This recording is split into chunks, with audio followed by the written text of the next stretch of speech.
Hola, buen día. Nosotros somos el equipo 2 y en el transcurso de la etapa uno vimos sobre las bases en las que se cimienta la literatura, las diferentes utilidades que se le pueden dar, los diferentes papeles que jugó a lo largo de la historia, junto con las diferentes formas en las que se puede usar.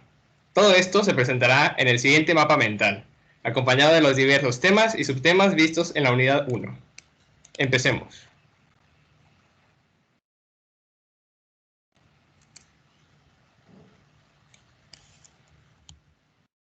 Empezando con la literatura se refiere a todo aquello que está escrito. Dicha expresión cumple con funciones y propósitos. Las dos funciones principales de la literatura es su función comunicativa y su función estética. La función comunicativa básicamente se refiere a lo que viene siendo el proceso de comunicación. En esta, un emisor manda un mensaje a través de un canal a un receptor. Este mensaje mantiene un código y un contexto determinado. Siguiendo con la función estética de la literatura, esta se divide en la poética y la social. La poética se refiere a que intenta transmitir sentimientos o motivaciones para los seres humanos, mientras la función social intenta transmitir ideas y conceptos y conocimientos. Finalizando con la literatura, los medios de expresión de esta son básicamente los versos, que son todas las líneas de una obra de literatura, y la prosa, que se refiere a todo un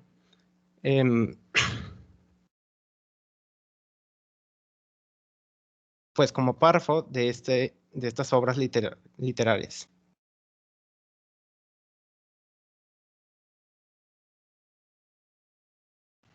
A continuación, tenemos el papel de la literatura en la sociedad.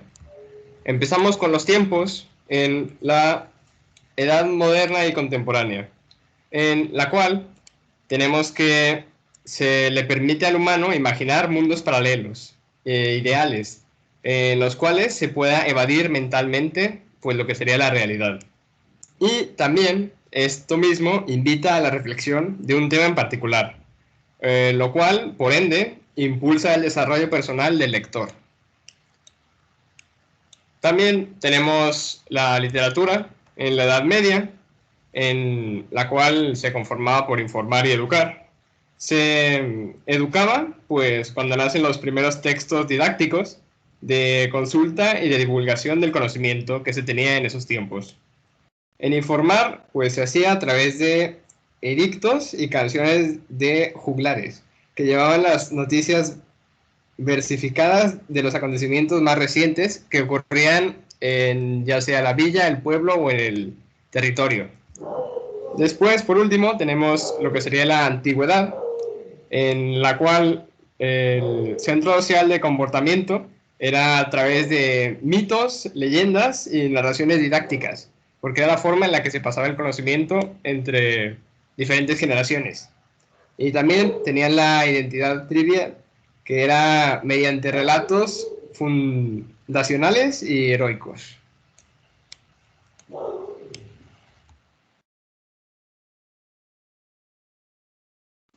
A continuación pasaremos con los movimientos. Las funciones sociales se relacionan con los movimientos literarios, pues cada corriente priorizó una u otra función tanto social como estética. Los movimientos literarios se caracterizan por marcar tendencias en el desarrollo de la literatura. Ahora mencionaré los 9 movimientos vistos durante la etapa, empezando por el Renacimiento.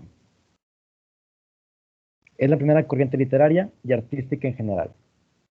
Continuamos con el Barroco, que se caracteriza por el lenguaje sobrecargado, uso de neologismos y exceso de figuras retóricas. El neoclasicismo e ilustración cuenta con la característica de que se da prioridad a la razón. En el romanticismo se busca la idealización, la añoranza por el pasado y la estética de la antigüedad. En el realismo se reproduce fielmente la realidad social y los caracteres del individuo. En el naturalismo se consideraba que la realidad del individuo respondía a su herencia social y económica. En el modernismo retoma elementos del romanticismo y se centra en la estética del texto. Las vanguardias fueron movimientos literarios heterogéneos de renovación literaria, y el realismo mágico incluye elementos fantásticos y de tradición cultural en la narrativa hispanoamericana.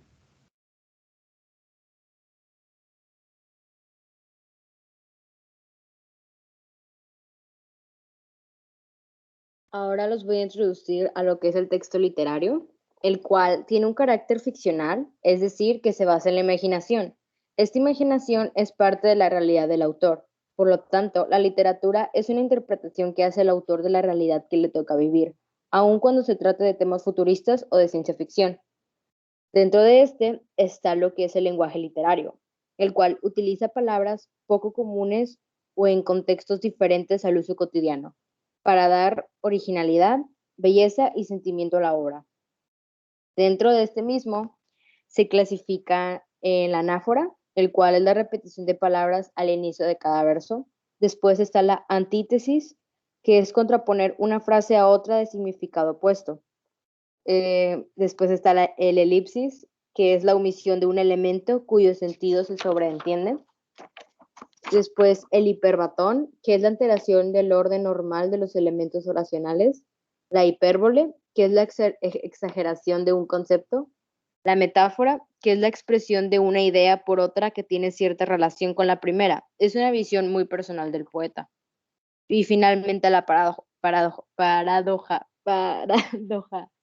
que es reunir dos ideas que en apariencia se contradicen.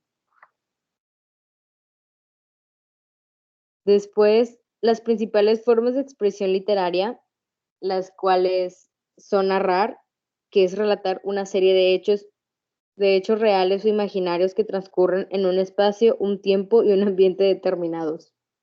Después está la descripción, que es la enunciación de las características de una persona, un lugar, un ser vivo, un objeto, una situación o una acción mediante palabras como sustantivos, adjetivos y adverbios, así como sufijos valorativos. Y finalmente el diálogo, que es un intercambio verbal entre dos o más personas.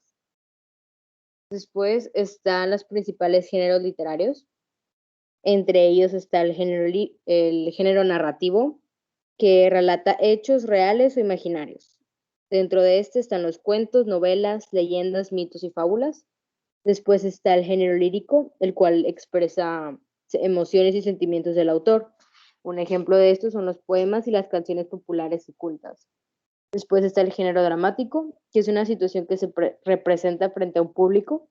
Ejemplo de esto son las comedias, tragicomedias, entremés y tragedias. Y finalmente está el género didáctico, que busca transmitir una enseñanza moral o ética o de otro tipo.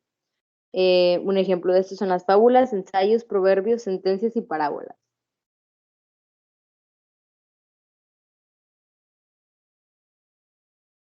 Ahora pasamos con las literaturas emergentes y las redes sociales.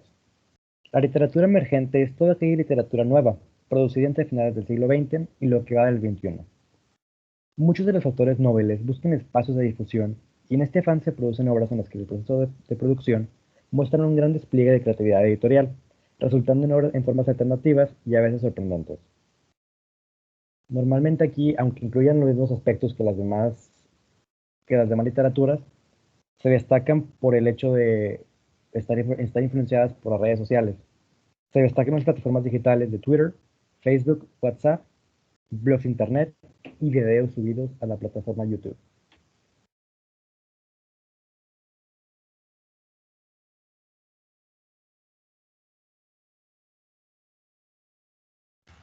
Así que eso sería el mapa mental.